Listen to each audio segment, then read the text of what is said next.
Halo warga kota, jumpa lagi dengan saya Fahrul di obrolan kota kita. Jangan asal ngobrol, yuk ngobrol berfaedah. Nah, kali ini saya sudah kedatangan seorang bintang tamu. Jadi mungkin 3 episode ini bakalan banyak tokoh-tokoh perempuan yang saya hadirkan di obrolan kali ini karena ada beberapa persoalan ataupun tema yang kita perlu obrolkan dan kebetulan narasumbernya dari kalangan perempuan. Tapi saya sangat senang sekali banyak perempuan yang berkiprah di kota kita ya. Oke, hadir bersama saya Kak Lulu. Ya. Ya. Gimana kabarnya Kak? Alhamdulillah baik Bang. Sehat ya? Sehat. Hari Minggu yang cerah harus kemudian ngobrol di kota kita. Minggu berfaedah berarti. Minggu berfaedah ya. Nah, warga kota, Kak Lulu ini adalah, saya nyebutnya apa nih, aktivis atau Mungkin pegiat? Pegiat kayaknya Bang. Pegiat Lebih enaknya. toleransi ya. Jadi ini persoalan yang akan kita obrolkan ya, dan beliau ini juga aktivitasnya di Ketua Suara Asa Katulistiwa. Suara Asa Katulistiwa atau SAKA ya, Yeah. singkatannya NGO ya. Oke Kak Lulu, beberapa waktu lalu sempat ramai isu tentang intoleransi ya dari seorang senator Bali. Tapi infonya terbaru kemarin saya dengar sudah diberhentikan oleh Badan Kehormatan MPR karena memang melanggar Undang-Undang MD3 ya tentang kode etik anggota Dewan Perwakilan Rakyat. Nah, bagaimana Kak Lulu melihat hal ini, dan nanti kita mungkin akan lebih dalam lagi masuk tentang toleransi di Kalimantan Barat dan Kota Pontianak.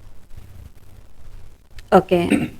Memang beberapa bulan lalu ya kita sempat media sosial viral dengan komentar dari salah satu itu anggota dewan kita gitu terkait ini ya penggunaan identitas keagamaan gitu.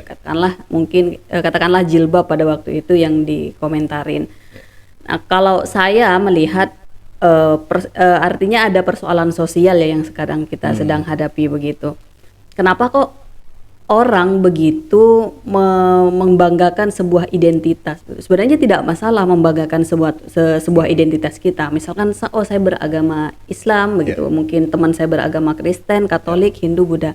Yang menjadi persoalan adalah ketika karena identitas yang kita miliki itu, kita merasa mempunyai orang yang paling berhak begitu. Misalkan nih di Indonesia ya, sambil contoh dalam lingkup nasional, kita di Indonesia itu mayoritas masyarakatnya adalah orang Islam.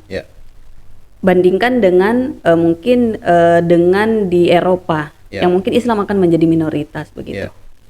Nah, ketika kita di Indonesia merasa bahwa karena kan saya Islam nih mayoritas, lalu mau bertindak seenaknya aja ya semuanya harus Islam gitu. Terus nanti tiba-tiba di Amerika begitu yang memang mayoritas adalah mungkin bukan Islam begitu ya. Apakah dia juga akan begitu semena-mena gitu? Kata putra daerah, kata orang asli itu sebenarnya berbahaya begitu. Itu sebenarnya berbahaya. Kenapa? Apabila orang itu sebenarnya tidak paham tentang konteks sejarah. Kenapa sih kok misalkan di Indonesia itu mayoritasnya Islam? Bagaimana sejarahnya? Kenapa di wilayah lain itu kenapa kok misalkan katakan di Papua kenapa Islam menjadi minoritas, di Jawa Islam menjadi mayoritas itu kan sebenarnya ada sejarah begitu ya. Dan kita perlu untuk membaca sejarah itu. Apakah kita ini benar-benar asli orang itu, misalkan apakah saya benar-benar asli orang Pontianak? Oh ternyata tidak, misalkan dalam diri saya ada campuran Jawa. Jadi sebenarnya putra daerah itu siapa? Itu yang biasanya disebut dengan chauvinisme, merasa paling benar, merasa paling berkuasa begitu. Jadi karena sebenarnya ini nih soal apa ya? Itu erat kait persoalan yang di beberapa bulan yang viral yang di Bali itu kan sebenarnya ada juga muatan politiknya ya begitu. Kalau saya melihat begitu, makanya persoalan isu SARA itu sangat gampang sekali untuk dipolitisir, apalagi di tempat-tempat yang memang di situ mayoritas. Oke. Misalkan mayoritas etnis, agama, dan lain-lain kayak gitu. Oke. Jadi kita melihat persoalan toleransi itu tidak bisa hanya dari sekedar mayoritas dan minoritas, itu nggak begitu. Oh, oke. Kita harus lihat dalam sisi sejarah. Kalau karena kita adalah negara hukum, kita harus lihat dari undang-undangnya gitu. Karena kalau begitu kita akan terus-terusan misal itu di luar negeri orang Islamnya didiskriminasi, jadi saya nggak apa-apa dong mendiskriminasi yang bukan Islam. Oke. Jadi akan begitu mau sampai kapan terus-terusan? Misalkan kayak di Bali mayoritas adalah Hindu. Begitu ketemu Hindu yang minoritas. Misalnya di Pontianak orang akan membalas, lah itu di Bali kita didiskriminasi. Jadi sebenarnya ada persoalan sosial yang harus kita cari tahu ini masalahnya apa sih gitu. Dan satu di antaranya itu memang kita harus membuka ruang-ruang perjumpaan. Gitu. Perjumpaan lintas iman itu kita buka. Supaya orang tuh saling mengenal begitu, bahwa kalau misalkan kita perkenalkan, kalau misalkan kita terus-terusan menggunakan ego gitu, mengedepankan ego, resikonya ini gitu. Resikonya kita akan berkonflik. Kita berkaca pada persoalan Ambon, Poso, begitu kalau dalam tingkat nasional di Kalbar kan juga pernah ada begitu. Kalau di Ambon, Poso itu kan ada konflik agama. Konflik agama, benar. Dan ketika kita melihat videonya, filmnya itu kan memang narasi yang dibangun itu adalah kebencian. Narasi kebencian bahwa itu adalah minoritas. Saya adalah putra daerah, seharusnya putra daerah dong yang misalkan yang menduduki posisi ini begitu. Seperti itu. Oke. Nah, kalau kita melihat secara personal ya, tadi bicara tentang mayoritas dan minoritas.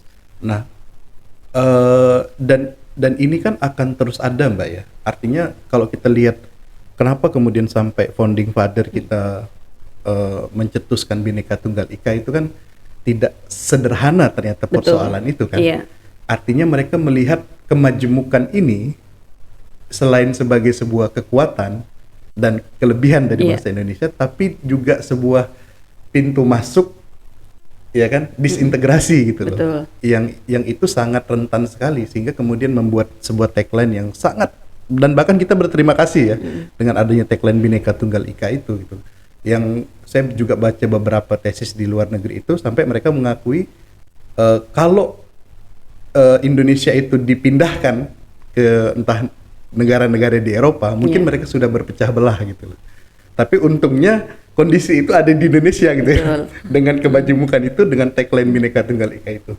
Nah, kalau kita tarik ke personal, kenapa sih kemudian masih saja ada orang-orang yang kemudian tadi yang Kak Lulu bilang masih menganggap chauvinisme itu masih ada gitu loh. Nah, apa yang menyebabkan sikap itu ada di diri seseorang, terutama tadi kita lihat ada contohnya bahkan seorang pejabat yang notabene-nya kita anggap secara pendidikan mereka lebih maju, secara pikiran mereka harusnya lebih terbuka dengan pergaulannya dan segala macam, tapi kenapa masih ada perasaan-perasaan itu gitu? Apa yang menyebabkan seseorang bisa melihat orang lain itu lebih rendah dari dirinya dari sisi sara itu tadi? Iya. Kalau saya akan coba melihatnya itu dari ini ya. Lingkungan itu kan sebenarnya juga memberikan pengaruh pada kita. Lingkungan keluarga, lingkungan sosial kita. Dan yang kedua itu adalah stigma. Stigma. Masyarakat kita kan ini ya, cenderung dia tidak mengkonfirmasi apa yang dia dapat. Kayak misalkan etnis, misalkan etnis Jawa gitu. Orang mengenal etnis Jawa itu lemah lembut. Lemah lembut gitu. Terus orang Batak. Orang mengenal bahwa orang Batak itu keras. Ceplos-ceplos. Dalam lingkup Kalbar orang melihat bahwa orang Madura itu ini kasar. Orang Dayak ini jorok. Orang Cina pelit. Orang Melayu malas. Stigma itu akan dibangun terus-terusan. Orang yang udah mendapat stigma itu, gitu kan, kayak misalkan yang mau bicara itu bukan yang saya mendengar dari teman saya, gitu. Dia punya pengalaman diceritain, saya pernah ini ketemu dengan orang Cina, iya memang pelit banget gitu. Oh iya. Saya akan mengkonfirmasi, oh berarti orang Cina pelit dari teman saya akan terus menyampaikan. Dan stigma itu terbangun orang Cina pelit. Oke. Padahal nggak pernah ketemu sama Padahal sekali nggak pernah dengan. ketemu sama sekali. Oke. Dan terkadang kita tuh cenderung menstigma satu orang itu langsung digeneralkan. Oke. Dan generalisir ya. Iya, digeneralisir Oke. gitu. Kalau orang Jawa udah pasti lemah lembut. Padahal nggak semuanya. Oke. Begitu. Kalau contoh saya lah gitu ya. Iya, iya. Saya pribadi ini adalah orang Madura gitu ya. Etnis Oke. orang tua saya itu adalah orang Madura. Iya. Saya tuh selalu sampai bosan kadang saya tuh sampai ketika teman-teman saya tuh tahu orang Madura ya. Kok putih gitu kan. Oh, oke. Saya tuh sampai gimana emang ya gimana ya gitu kan. Iya. Loh orang Madura kok begini. Saya sampai kenyang kadang dengan stigma-stigma kayak Iya, begitu. iya. Orang kalau orang Batak itu udah pasti begini, orang Jawa udah pasti begini, orang Jawa ini seperti begini begitu. Iya. Jadi karena stigma-stigma itu, orang kan menganggap dia lebih rendah dari kita. Orang yang memilih stigma bahwa orang Jawa itu lemah lembut, dia akan melihat orang Batak itu adalah kan kasar gitu. Jadi antitesanya gitu ya. Iya, jadi Oke. begitu. Lalu ada merasa perasaan ini, saya adalah yang paling baik nih. Iya. Ketimbang si A, ketimbang etnis si B. Begitu juga dengan dalam konteks agama. Oke, dalam konteks agama karena kan kita punya pegangan masing-masing ya gitu. Ya, Kita benar. tidak mungkin agak repot kita dalam konteks identitas etnis kita akan seperti itu. Iya. Dan kalau misalkan persoalan stigma ini tidak kita bongkar, ya itu akan terus sampai ke anak Oke.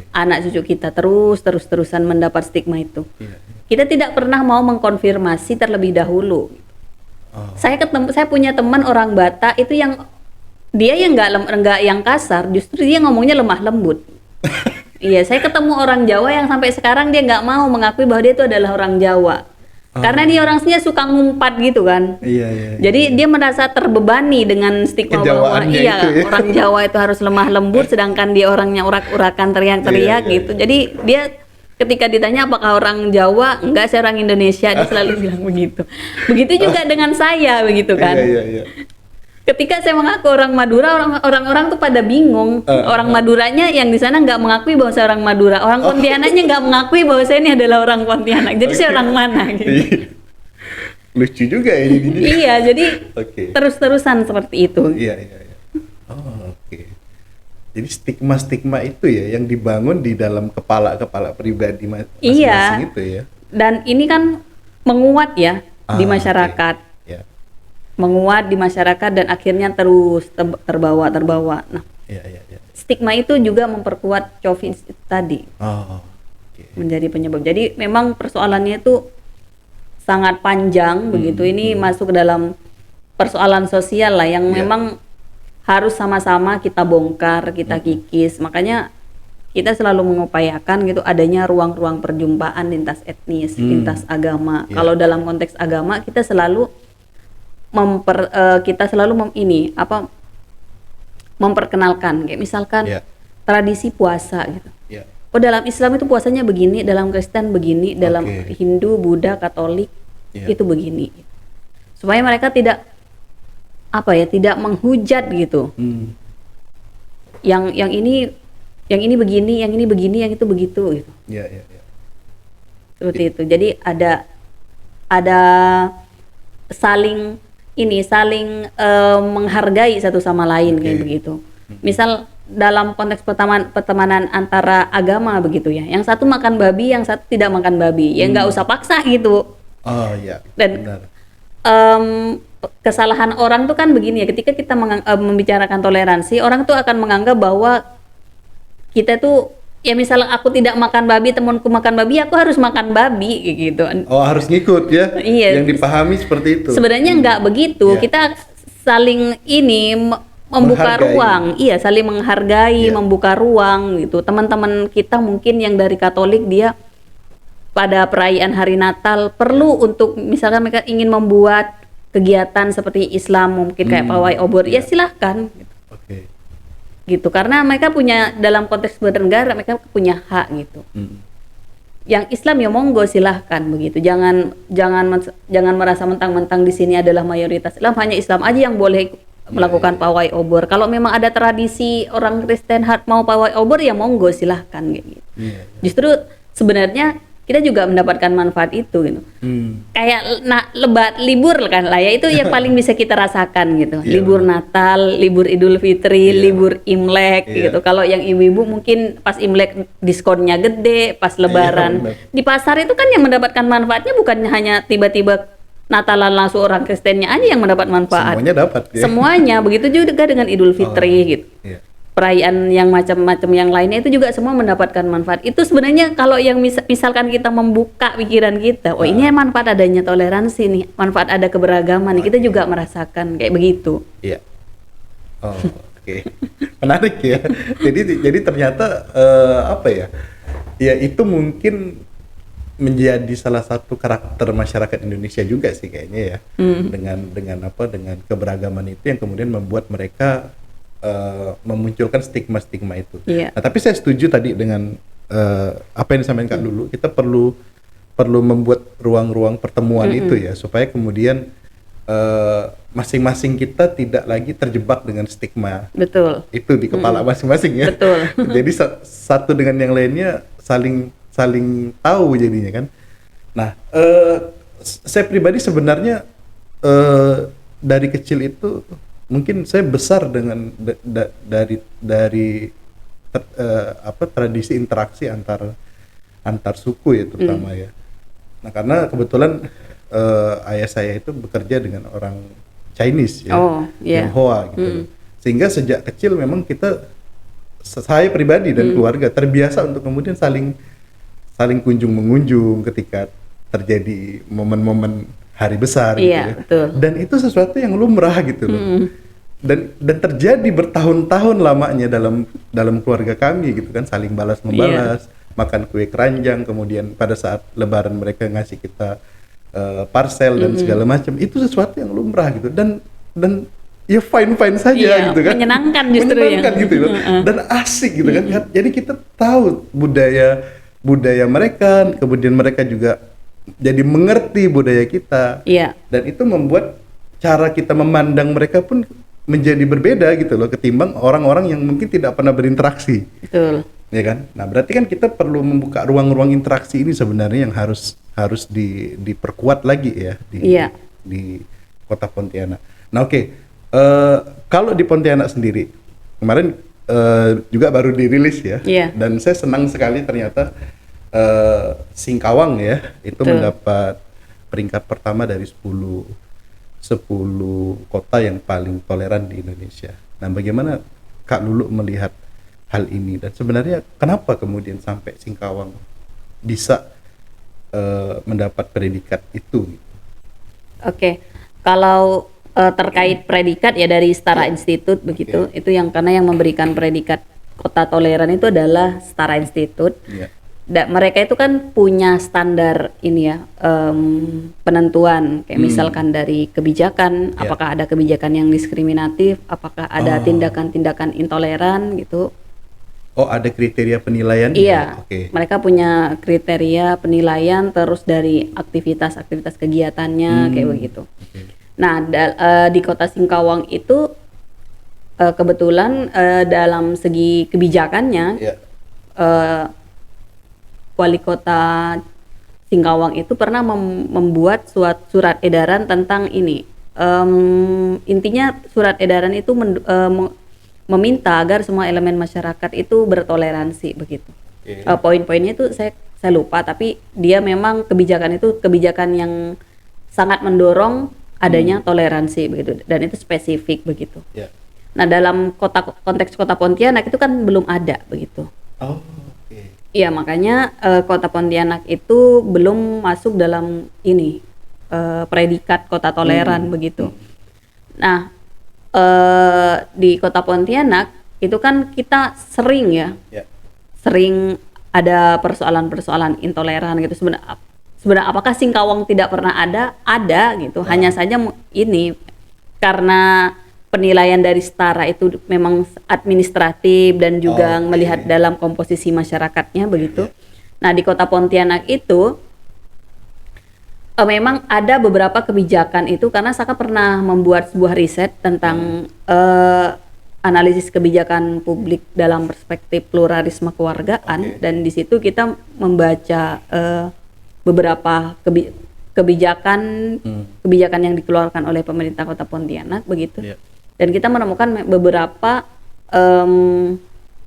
kebijakan itu yang ada yang intoleran gitu. Ada yang berpotensi intoleran gitu. Jadi waktu itu ketika kita membuat kebijakan itu kita berupaya untuk mendorong ke pemerintah Kota Pontianak tentang pluralisme kewargaan begitu. Nah di Kota Pontianak kan itu juga belum punya kebijakan tentang toleransi. Di beberapa wilayah kota di Indonesia itu kan ada, salah satunya kayak Surabaya itu punya mereka tentang kebijakan toleransi. Nah di Kota Pontianak juga belum punya. Dan di Kota Pontianak itu kan kita seringnya ketika ada persoalan yang memang itu kriminal gitu, kita melihatnya itu adalah persoalan kriminal, tapi dia terkadang bermutasi jadi persoalan etnik gitu. Misal nih ribut persoalan parkir gitu. Nah itu biasanya ditarik pada persoalan etnis. Jadi yang melapornya itu bukan ke polisi, ke tokoh etnis masing-masing, baru polisi akan datang. Makanya ketika ada persoalan etnis, polisi itu juga akan berkonsultasi pada paguyubannya. Karena di Kalbar ini dan juga Pontianak itu kan ada paguyuban gitu. Nah itu peran mereka itu sangat penting. Saya ambil contoh kayak persoalan yang beberapa bulan lalu, ya ini tahun lalu gitu, lahan parkir di salah satu tempat makan. Iya betul. Itu kan lari pada persoalan etnis ya. Jadinya kan akhirnya. Karena kebetulan yang memukulinya adalah dari etnis A, yang kena ke etnis B gitu. Iya.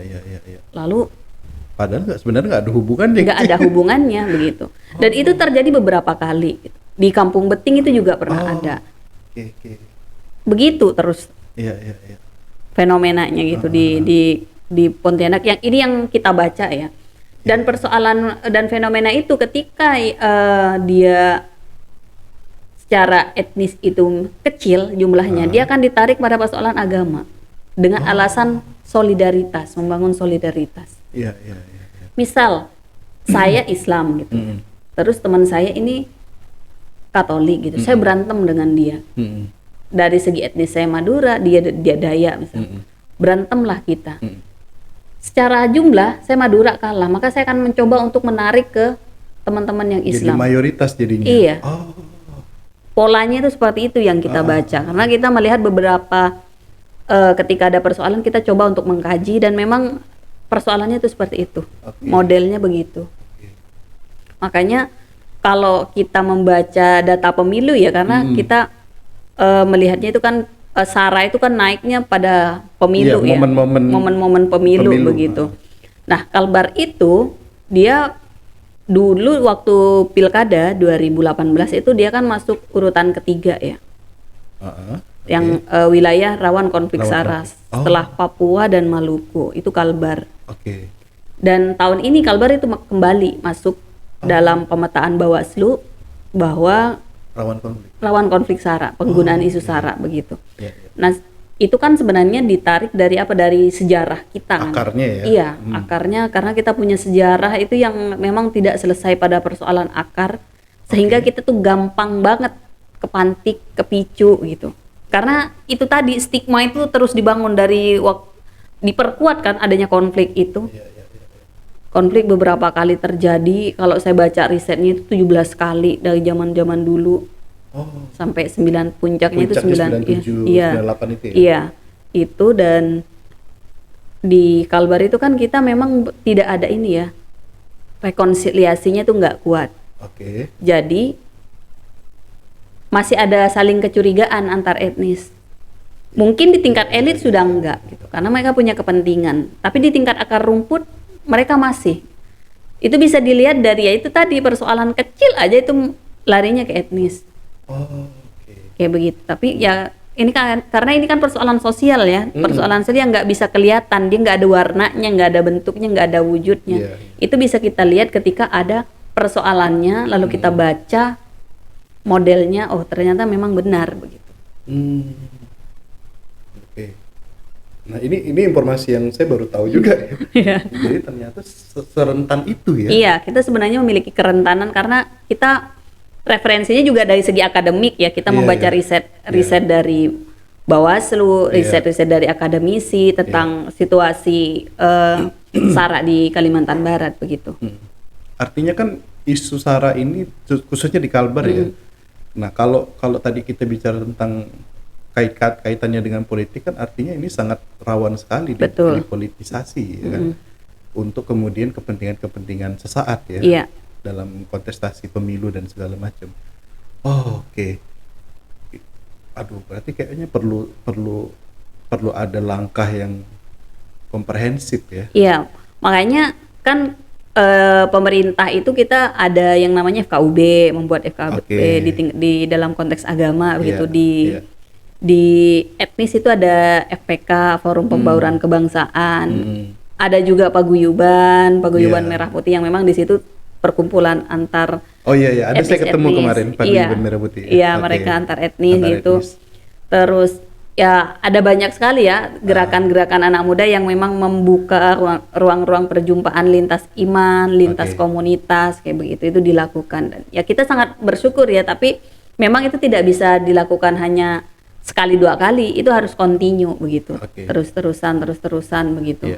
Nah, terkait tadi akar sejarah ya, konflik yang pernah kita alami ya, dan ya saya juga mengalami itu ya. Maksudnya kita menjadi saksi hidup ya. Peristiwa tahun 97-98 itu kan. Nah, tadi Kak Lulu bilang belum tidak ada mungkin apa ya, seperti monumen atau gimana gitu ya, yang kemudian itu menjadi satu kesepakatan untuk kita mengakhiri itu, emang nggak ada di Kalimantan Barat sampai hari ini. Kalau untuk monumen perdamaian itu nggak ada. Kalau Ambon tuh kan dia punya gong perdamaian ya. Iya kan? Iya. Kalau di Kalbar itu monumen perdamaian itu nggak ada. Jadi konflik itu selesai? Ya selesai gitu aja kan. Masyarakat ini yang karena waktu saat konflik itu kan saya masih umur berapa tahun nih, masih kecil ya. Iya. Jadi saya membaca literatur itu ya, dan juga dari saksi hidup gitu, para orang-orang yang memang juga melakukan rekonsiliasi pada saat itu, ya mereka dipindahkan. Setelah dipindahkan ya dipindahkan ke tempat yang aman gitu, misalkan kayak tempat misal dari Sambas dipindahkan ke Pontianak, dari Pontianak dipindahkan ke Kuburaya gitu aja gitu. Tidak ada kemudian bukti atau dokumen tertulis atau gimana gitu? Kalau untuk dokumen tertulis saya nggak tahu karena memang itu tuh sangat tertutup ya. Dulu kita mencoba untuk pernah mengakses, tapi memang itu tidak diperbolehkan begitu untuk diakses. Jadi secara dokumentasi apakah pernah ada MOU atau penandatanganan bersama untuk berdamai, itu saya nggak tahu. Ya karena sampai sekarang pun kita nggak tahu maksudnya ya. Saya pribadi tidak pernah tahu akar persoalannya. Iya kan? Yang kita tahu meledak aja gitu kan, meletus, ada korban, kemudian ada pemindahan dan segala macam kan. Nah kita tidak pernah tahu apa yang melatar belakangi itu dan siapa yang kemudian berkepentingan. Ya kan, pasti konflik-konflik ini kan pasti ada yang berkepentingan. Betul. Kalau apa yang menjadi pemantik itu di kalangan masyarakat itu banyak ya. Banyak versi ya? Iya, banyak versi dan kita tidak bisa mengkonfirmasi mana yang benar gitu. Itu dia kan. Tapi yang jelas memang kalau kita lihat kan ini ada momentum gitu. Kalau saya secara pribadi melihat ini kan memang itu tuh momentum ini ya, pergantian kepemimpinan begitu. Jadi kembali lagi ke politik lagi. Jadi saya melihat bahwa mungkin ini ada persoalan politik ya, selain masalah politik dan juga ketimpangan sosial dan ekonomi pada saat itu begitu. Jadi mungkin sesuatu yang mungkin kita anggap ini kecil bisa diselesaikan secara kekeluargaan, kok bisa menjadi persoalan konflik yang memakan banyak korban kayak begitu. Dan bukan hanya itu, kemudian berdampak ya secara sosial kemasyarakatan ya. Iya, dampaknya dan sampai hari ini begitu. Hari ini, gitu loh. Artinya kita masih punya PR sebenarnya. Iya. Kalau misalnya persoalan toleransi itu sudah selesai, artinya pembatasan-pembatasan itu sudah tidak boleh ada lagi kan? Betul. Iya kan? Iya. Nah sampai hari ini masih ada. Iya, betul. Betul sekali. Dan itu sudah jadi rahasia umum, Kak. Ya kan? Iya. Artinya kayak jadi apa ya? Seolah itu dibenarkan gitu. Iya, Dan lama-lama nanti kalau ini dibiarkan, dia akan terus-menerus ke anak cucu nih betul. tanpa dikonfirmasi ya. Betul, ternormalisasi. Nah, itu dia yang saya khawatirkan. Iya. Jadi karena kita membangunnya bahwa ketika ya saya ini kita di sini kan minoritas nih, Iya. jadi kita harus mengikutin, kita harus begini dan itu ternormalisasi dan lama-lama kita akan keterusan. Jadi ketika kita melihat ada orang misalkan mengejek etnisnya itu kita nggak menganggap oh bercanda, padahal itu sebenarnya bisa jadi masalah loh Iya, gitu. bisa jadi pemantiknya. Iya, itu bisa jadi pemantik begitu. Nah, yang saya khawatirkan itu polanya Betul. ini akan diduplikasi ketika terjadi lagi kejadian serupa. Betul. Nah, itu yang menjadi kekhawatiran saya. Kalau misalnya ini tidak diselesaikan dengan konsensus, dengan Iya. ya paling tidak ada pertemuan, ya kan, yang kemudian menyepakati bahwa oke, ini kita selesai persoalan. Tidak ada lagi pembatasan-pembatasan, kita hidup normal lagi seperti dulu. Betul. Iya kan? Iya. Harusnya seperti itu Iya. kan? Nah, masalah kita itu juga ini, Bang. Kita orang-orang kita itu masih mendefinisikan toleransi itu kan mencampur adukan gitu. Mencampur adukan terus ya kayak karena beberapa tuh kan orang mendefinisikan toleransi itu kan kita menurunkan ego kita, menurunkan standar kita gitu. Iya. Padahal sebenarnya enggak gitu, enggak harus diturunkan standar kita gitu. Contoh? Mungkin gini contohnya, karena toleransi ini kan memang orang tuh banyak bermasalah di soal agama ya, Iya. di soal agama gitu. Toleransi didefinisikan adalah kita menurunkan ego kita. Gitu. Padahal kalau menurut saya enggak. Misal dalam standar ini mengenakan berjilbab lah ya, berjilbab. Karena persoalan jilbab ini sampai sekarang masih yang sangat menjadi perbincangan kuat begitu, batasan aurat begitu. Yeah. Ada yang menggunakan jilbab besar yang sampai lutut, oke, kita terima gitu. Kita tidak perlu mempeributkan itu. Bagi orang yang menggunakan jilbab mungkin segi 4 gitu. Yeah. Dan itu kan mereka masing-masing punya pegangan ya. Punya pegangan, yang jilbab besar punya pegangan, yang jilbab kecil punya pegangan, yang tidak berjilbab pun mereka punya pegangan gitu. Dan masalah baik buruknya itu kan kita nggak tahu ya, karena masalah pahala itu kita kembalikan pada Tuhan begitu. Tuhan itu tidak memandatkan kita untuk mencatat pahala orang. Ya mengingatkan silahkan, tapi tidak boleh memaksa begitu. Itu bagi saya. Dan kita tuh ya harus dia mempunyai referensi bahwa penggunaan jilbab yang selutut itu adalah yang paling syar'i. Ada yang punya referensi penggunaan jilbab yang segi 4 itu sudah syar'i, yes, gitu. Seperti itu, karena masing-masing itu punya pegangan gitu ya, tidak perlu dipermasalahkan, tidak perlu memaksakan begitu. Persoalannya ketika kan kita mau memaksakan gitu. Memaksakan supaya orang mengikuti standar kita itu tadi. Iya, standar itu kan tadi. Karena kita merasa bahwa standar kita adalah yang paling benar begitu. Kalau saya sih ya asalkan dia punya pegangan kritis ya gitu. Oh, saya punya referensinya ini. Oh ya sudah gitu. Silahkan. Intinya dia tahu kenapa dia berbuat itu ya kan? Betul. Yang menjadi persoalan kan ketika dia ngikut ya. Nah, kalau dia hanya ngikuti ya oke, silahkan. Saya juga tidak membatasi orang ketika saya hanya ingin menyampaikan, oh ya boleh silahkan disampaikan aja gitu. Tapi jangan dipaksa gitu. Ketika dipaksa lalu dituduh A, B, C, D, F, G, itu yang ini yang bikin ribut jadinya gitu. Kita tidak mau membatasi orang untuk menyampaikan agamanya, monggo gitu. Mau si A, si B, si C gitu. Makanya sebenarnya ruang-ruang publik itu harus dibuka untuk semua begitu. Beri kesempatan si A, si B, si C untuk menyampaikan. Tapi jangan dipaksa. Persoalannya itu adalah ketika dipaksa begitu. Setuju saya. Gitu. Karena begitu ada unsur itu, pemaksaan itulah yang rentan ya. Iya, kalau ada unsur pemaksaan itu kan artinya melanggar gitu. Ada konstitusi yang dilanggar oleh orang tersebut. Ada hak orang untuk Dia mau ceramah apa ya ini segala macam ya monggo silahkan. Iya. Iya. Saya berkaca pada Pilpres 2019 ya, itu kan persoalannya itu sampai begitu ruwet Ya, pembelahannya justru sangat sangat kental terlihat sekali gitu ya. Itu isu saranya begitu bermain di situ, sampai di situ jangankan ada yang teman putus, ada yang keluarga ribut kayak begitu. Nah, itu tuh jangan sampai terjadi lah kayak begitu. Ya karena kan kalau 2019 kan kita lihat memang ada peristiwa yang mengikuti sebelumnya ya. Iya, betul. Ya kan, yang peristiwa apa Al-Maidah dan segala macam betul. ini kemudian bergelinding menjadi bola salju. Betul. Ya, dan terjadilah pembelahan itu di 2019. Nah, tapi kan alhamdulillah sudah terkonsiliasi ya. Betul. Ya kan, dengan berbarengnya kemudian para kontestan ketika itu untuk sama-sama masuk di pemerintahan ya kan. Jadi masyarakat tercerahkan. Semoga tercerahkan. Iya kan? Wah, ini persoalan politik. Kita dimainin gitu. Iya, di prank gitu ya kan. Ternyata kan. Iya sih, ya paling tidak kan ya masyarakat kita ini kan masih masyarakat televisi, Mbak. Iya. Iya kan? Artinya masyarakat yang bisa dirubah ketika mereka melihat tampilan-tampilan di TV. Betul. Gitu.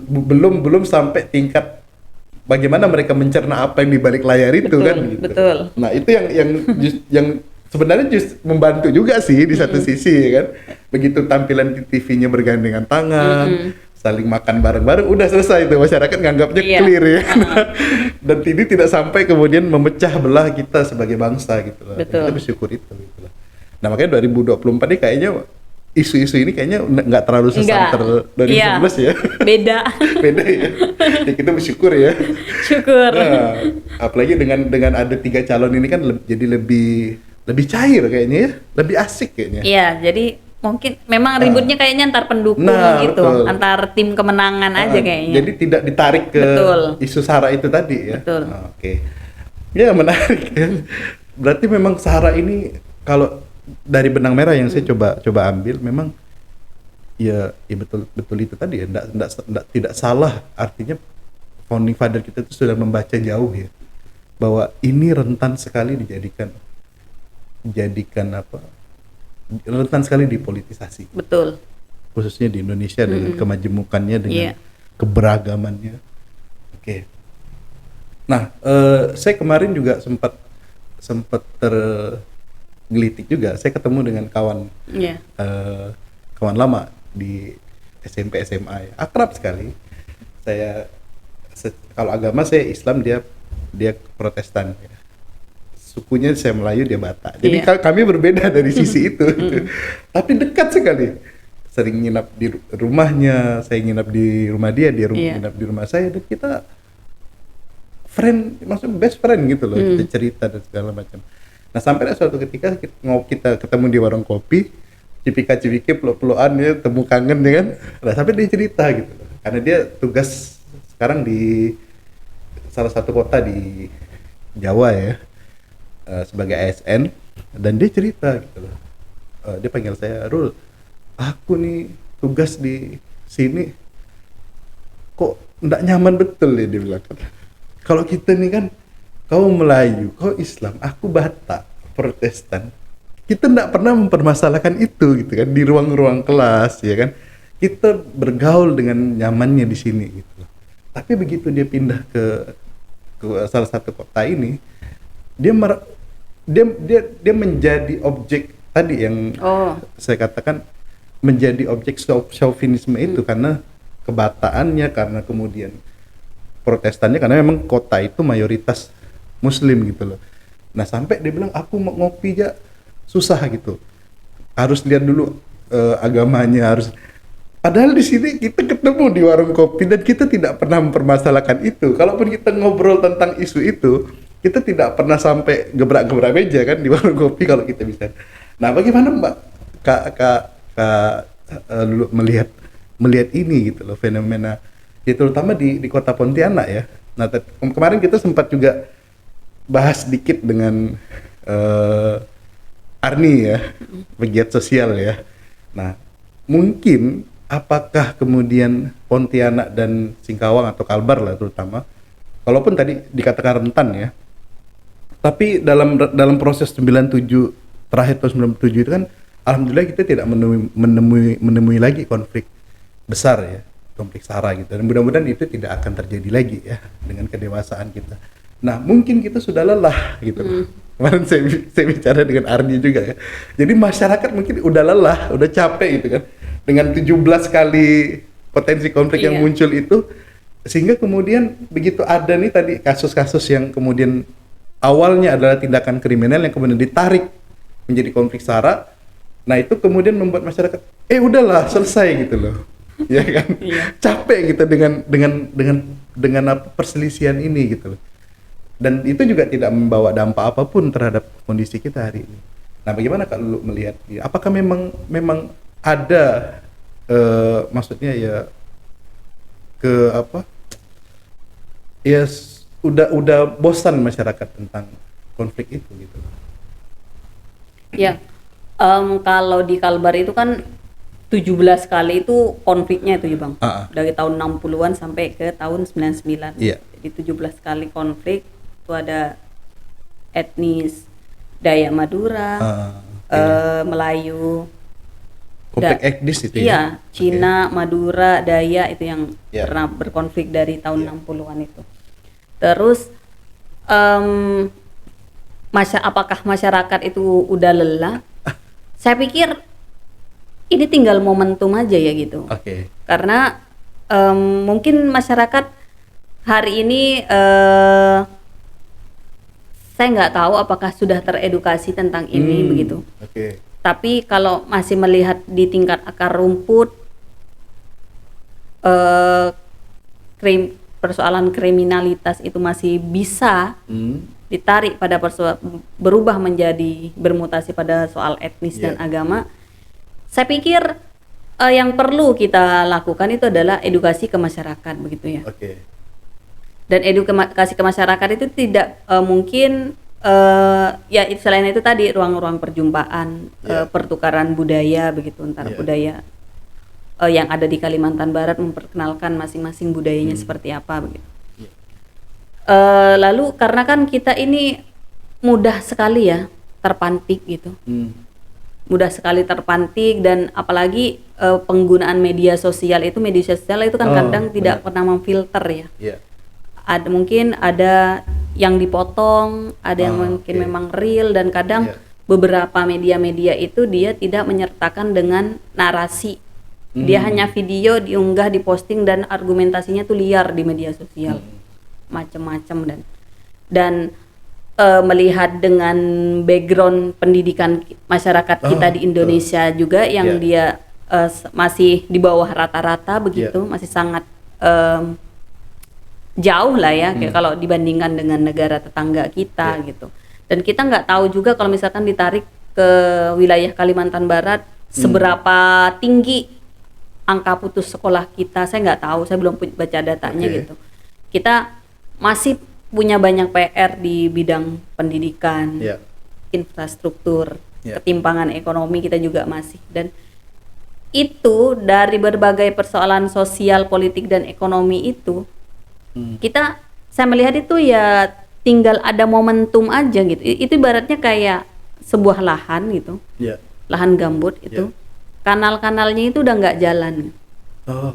Ya tinggal nunggu momentum aja untuk menyulut gitu. Mungkin ributnya itu dia tidak langsung turun ke lapangan begitu. Dia akan di media sosial. Gitu baru kan. Menggelinding ya kan? Iya, menggelinding menjadi besar. Tinggal tunggu aja gitu. Kalau ditarik kan biasanya dari dulu kan capek untuk orang yang udah mengalami itu, pernah berkonflik, dia akan lelah gitu. Dia tidak mau lagi karena saya mengalami.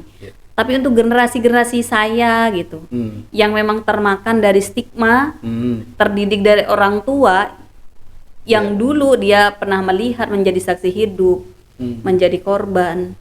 Kebencian tidak dibangun, rekonsiliasi, kebencian itu kan pasti ada. Dididik anaknya, kamu jangan berteman dengan ini karena dia begini-begini, kamu jangan berteman dengan ini karena dulu kita terusir tuh karena begini. Dan terus perguruan masuk ke kampus misalkan, masuk ke kampus ketika kampus tidak mampu membangun ruang itu, ya itu berbahaya juga. Masuk ke sekolah SMA gitu. Ketika sekolah-sekolah SMA tidak mampu menerapkan mungkin pendidikan budi pekerti atau pendidikan kewargaan, itu juga menjadi bahaya. Karena kalau saya pribadi ya melihatnya bahwa persoalan sosial itu kan jadi terstruktur ya. Karena dia tidak hanya di tingkat masyarakat, tapi di tingkat kebijakan kita itu juga ada yang memperkuat itu. Jadi memang PR-nya tuh besar banget gitu. Memang isu SARA itu dia tidak selalu gitu ya. Ada orang yang memang sadar gitu. Kalau misalkan dia berbeda, aku berbeda, ya tidak masalah. Ada yang begitu. Tapi ada masyarakat yang memang dia tuh sangat berpegang teguh, misalkan dia tuh sangat membanggakan identitasnya. Saya ini dari sejak dulu lahir ini segala macam di sini. Jadi dia memandang orang yang baru pindah ke sini itu adalah pendatang, ya kalian harus menghormati saya. Sebenarnya konsepnya bukan begitu, Bah. Harus saling membuka. Harus saling membuka ruang. Saya orang baru begitu. Harusnya soan gitu. Iya, ya saya harus datangi tetangga, kenalan. Yang orang lama juga ya harus membuka ruang gitu. Misalkan oh dia orang orang Medan itu dia biasanya tradisinya begini. Mungkin bisa saling bertukar tradisi, memperkenalkan tradisi budayanya. Kayak begitu. Jadi bukan diem-dieman gitu. Membangun stigma masing-masing. Iya, membangun stigma masing-masing gitu. Oke. Nanti yang baru datang ya seharusnya dia dong yang nyambut kita, kata yang baru, kan? Kata yang udah lama seharusnya dia dong yang suka sama kita gitu. Itu makanya itu yang rentan terjadi ya kan? Iya gitu. Oke. Ya, itu kondisi di masyarakat ya. Iya. Oke. Berarti kan memang ya oke, saya dapat intinya sebenarnya. Artinya memang persoalan ini kalau di Kalimantan Barat pure belum selesai. Kalau saya menyatakan itu memang betul. Belum selesai. Berarti harus ada upaya keras nih dari kita untuk. Iya. Jadi diperlukan kolaborasi bersama ya, karena kalau pemerintah doang ya juga nggak bisa gitu. Jadi pemerintah mendukung program masyarakat gitu. Masyarakat kalau misalkan dari pemerintah ternyata ada program-program yang salah ya jangan merasa jangan tertutup gitu, jangan menutup diri untuk maksudnya tuh ya jangan menolak gitu. Karena kan kita juga kita masyarakat sipil juga punya hak untuk menyampaikan gitu. Misalkan ada kebijakan yang Pak ini ternyata kebijakannya diskriminatif, mungkin bisa kita diskusikan bersama kayak gimana. Jadi memang harus saling bekerja sama dari pemerintah, masyarakat, organisasi masyarakat sipil gitu, memang harus saling itu kerjasama lah gitu. Jadi saling ngasih input lah ya. Iya. Karena kan bisa jadi mungkin pemerintah dengan maksud baiknya untuk mengayomi, tapi ternyata mungkin di lapangan belum. Ini tidak relevan ya kan. Betul. Nah itu kan yang harus diserap ya kan. Betul. Informasi-informasi ini misalnya dari forum kerukunan ya kan, yang mereka lebih tahu apa yang sedang terjadi nih di umat beragama, kemudian maksudnya di akar rumputnya ya. Oke. Berarti itu yang harus dilakukan ya. Mudah-mudahan ada pemerintah yang nonton. Amin. Ya kan? Dan memang kita dorong supaya persoalan ini harus selesai nih memang. Betul. Itu tadi yang saya khawatirkan, duplikasi pola itu yang membahayakan loh. Dan kita berharap mudah-mudahan konflik ini tidak akan terjadi lagi. Amin, kita berharap. Tapi kalau saya tadi melihat kondisinya dengan akar sejarah panjang dari Kalimantan Barat, saya sangat khawatir. Gitu. Iya. Saya sangat khawatir bahwa ini akan terus menjadi apa? Ya ibaratnya jadi komoditi politis yang akan terus ya entah oleh pihak siapa, kita nggak tahu ya kan, yang dia tahu atau dia mungkin meriset tentang suatu daerah, suatu kondisi terutama di Kalbar, begitu dia tahu kondisinya seperti ini, maka itu dijadikan senjata. Betul. Ya kan, untuk kemudian bisa mengambil alih kepemimpinan yang ada di sini, dan itu membahayakan. Betul, kita yang terimbas kan. Betul. Sebagai rakyat yang nggak tahu apa-apa nih. Betul, kita yang nggak tahu apa-apa jadi korban. Dan pemulihannya itu kan sangat lama ya kalau konflik itu, nggak bisa yang hari ini betul. konflik tiba-tiba besok selesai, Ya, enggak. ada trauma sosialnya itu yang Betul. enggak gampang loh. Iya, ada kita itu kerugiannya banyak begitu ya. Ah, Ekonomi itu udah pasti, Ya, pasti. berdampak begitu. Dan untuk pemulihannya itu lama, kita harus ada trauma healing. iya karena kemarin aja peristiwa 97 98 itu kan mungkin hampir 1 tahun lebih ya kita Betul. baru bisa melupakan, tapi itu pun masih terbayang-bayang tuh. Masih. Jam malam ya kan Betul. yang kita nggak boleh keluar. Kalau nanya pada korban itu orang yang pernah mengalami itu Ya, dari kedua belah etnis itu mereka masih sampai sekarang. masih ya? Iya, mereka ada yang trauma dengan bunyi tiang listrik dipukul. Karena pada saat kejadian itu kan ada bunyi Iya, tiang iya, listrik iya, dipukul. Terus ada anak-anak itu, ada teman saya itu yang dari Sambas itu, dia trauma dengan teriakan-teriakan, Oh, takut katanya. Karena waktu kecil kan dia mendengar itu. Jadi itu terekam ya Iya. dalam memori bawah sadarnya ya. iya. Dia tuh kayak oke. dia cerita ketika mendengar teriakan-teriakan tuh dia tuh kayak gemeter, takut gitu. Oh, oke. Jadi traumanya tuh masih ada. Kalau saya pernah ke Sambas, di Sambasnya juga kayaknya masih ada trauma itu juga. Masih kedua belah pihak ini kan sama-sama korban sebenarnya. Kita nggak bisa menganggap bahwa yang mana pelaku, yang mana korban. Dua-duanya ini adalah korban. Korban. Gitu. Iya. Yang terdampak ya Betul. dari peristiwa itu. Oke. Nah, yang terakhir mungkin Mbak, apa nih pesan Kak Lulu untuk masyarakat di Kalimantan Barat lah, Kota Pontianak terutama, supaya apa yang sudah kita jaga selama ini sampai kalau 97 itu mungkin hampir 30 tahun ya. Betul. 30 tahun ini dengan kondusivitas hari ini. Nah, apa yang pesan Kak Lulu untuk masyarakat? Oke, kalau untuk pesan sih rasanya pengen saya yang minta pesan gitu dari mereka. Tapi mungkin Oke. saya pengen mengajak gitu Iya. untuk semua, terutama di anak-anak muda ya, Iya. karena mungkin karena kita ini adalah generasi yang akan selanjutnya Iya. begitu. Oke. Saya pengen ngajak ke teman-teman supaya kita tidak menutup mata, menutup diri terhadap persoalan-persoalan sosial yang ada di sekeliling kita. Iya. Karena bagaimanapun itu akan berdampak. Mungkin dampaknya tidak langsung dirasakan kayak kita dicubit gitu. Oke. Tapi itu ada pelan-pelan gitu. Kayak persoalan SARA, mungkin orang menganggap bahwa sering bicara bahwa kita tuh nggak ada persoalan soal itu. Buktinya warung kopi, kita di warung kopi ngopi-ngopi biasa aja. Iya. Ya iya, karena mereka ke sana tujuannya ngopi-ngopi, tapi Oke. apakah ketika dalam ruang yang lain mereka akan akrab seperti itu, saya nggak yakin begitu. Oke. Jadi mari kita lihat bersama-sama persoalan apapun itu kita coba untuk menyuarakan gitu. Karena kesalahan kita itu adalah selama ini ketika kita melihat itu salah tapi kita diam. Oke. Kita nggak harus yang tiba-tiba menyuarakan gimana, tapi ada banyak cara. Sekarang media sosial itu sudah sangat terbuka gitu.